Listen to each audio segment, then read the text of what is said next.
Hello, good morning everyone. Welcome to Pattern a Day. I'm David Getson, coming to you here courtesy of Arroyo Outdoor at the Living Process YouTube.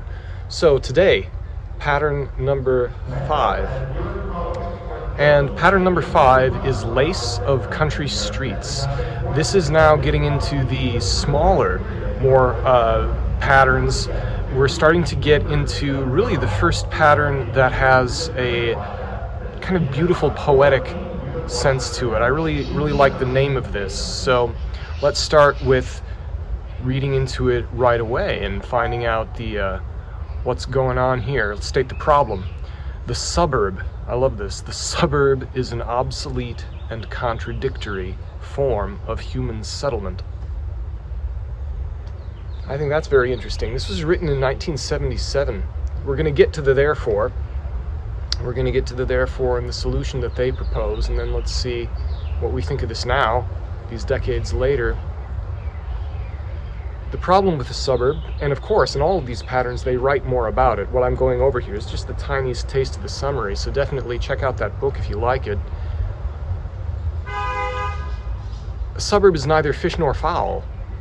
Really is that you have all the disadvantages of the countryside, being far away from things, having to drive to something, with none of the advantages of the countryside, which would be wide open fields, lots of wildlife, a high amount of privacy, and it's stultifying. And once you are actually inside the home, those are nice. It can be, not all of them, they can be, but that's why people go there. And I think that's part of the sales pitch, is that, oh, okay, well, you get this, you get that. How many people make a decision about buying a house because of how many dollars per square foot they get? That's a real head trick. People think, oh, well, but this one is larger per square foot. Something that I've experienced in living places and also designing things for people is that the way something is shaped, the way a space, and we'll get into this probably later on in the patterns, but the way something is shaped is often more important than the total square feet. So here we are. The suburb is an obsolete and contradictory form of human settlement.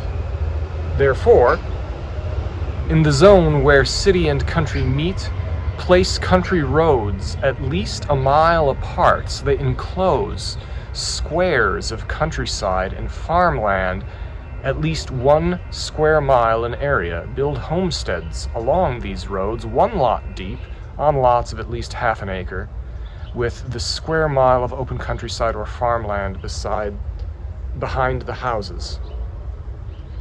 It's an interesting proposal. And this is, I think, the real heart of the matter is, again, Steve Mouzon on Twitter has been bringing up that to have actual real countryside and real agricultural land, I think it would be great to have cultivated agricultural land be brought up to the houses. You know, think about this, instead of paying someone to have a leaf blower, pay someone to take care of your olive trees. Pay someone to, look at the lemons that grow outside your door. It's a great, and again, the part about where I live and work here in Pasadena, it seems this great tragedy to me, in some sense, that there are fruit trees everywhere that people just sometimes eat from, or it's the ornamental fruit trees. You can make money off of those, and at the same time, or save money and have wonderful things to eat. You can make fantastic mincemeat pies with all that citrus.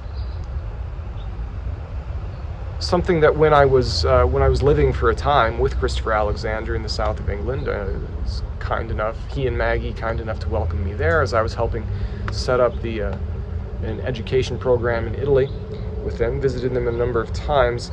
I was really struck. I think it might have been the first time I was there in 2013, or it was the second time, which was 2017. I think the first time. I realized that walking around where he was living, a lot of this is informed by the south of England where he grew up, I think.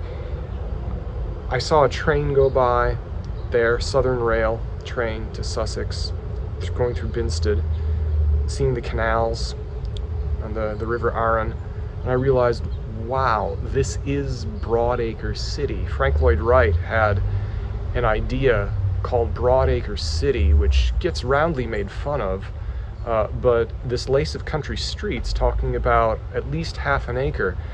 Frank was on the edge of something with Broadacre City, the idea that you have a bunch of people connected by trains and roads, connected to the countryside, where each house has 1 acre to sit on. It's actually very similar to what William Penn wanted for Philadelphia. The scale's a bit different. There's something to this. I think it's a bit of a clunky solution to do what Wright wanted to do, which is each town on a big fat plot like that. That comes off as a bit clumsy and awkward, but the benefit he was going for, I think he was reaching for something interesting, which is, even in a lace of country streets, you can look past the technicality of it and see, I think, one of the really valuable parts of the perspective of pattern number 5 is to have the agricultural land and the countryside be interspersed through the places where people live. And then, of course, when you have, it might be getting to this, where you have the country streets intersect, even a even a 3-road intersection, you would have a natural clustering of a village. That's how these things always came about. So what does this link to in the future?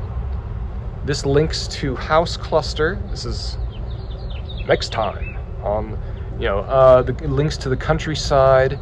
It links to identifiable neighborhoods, which I just touched on. Yeah, see, this all makes sense. And house cluster. One of the great things about pattern language is because it deals with latent organizations, things that are kind of obvious, but it articulates them in a clear way that people can use pragmatically by boiling it down to this kind of pattern diagram that you can grab and adapt and implement.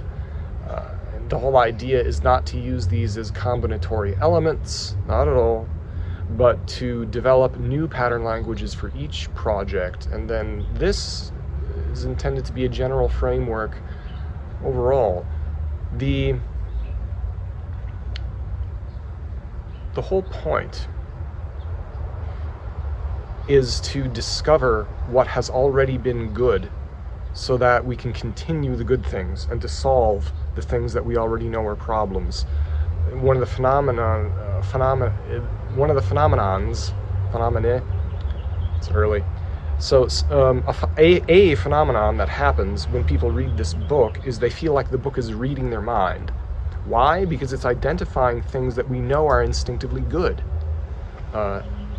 Which we're starting to see that in this. There's some really kind of strong signals of that come up later on. So I'm looking forward to those. I hope you are as well. Thank you for listening, and as always, if you like this kind of thing, if you want to see the built environment be better, if you want to support all of this, if you want myself and Fred and my team and to help you out, if you live in Pasadena, if you live in Southern California, if you don't, we can help you out. We can even chat and have fun. Like, share, and subscribe in any case. Tell people, comment, criticize, and we'll see you for Country Towns next time on Living Process.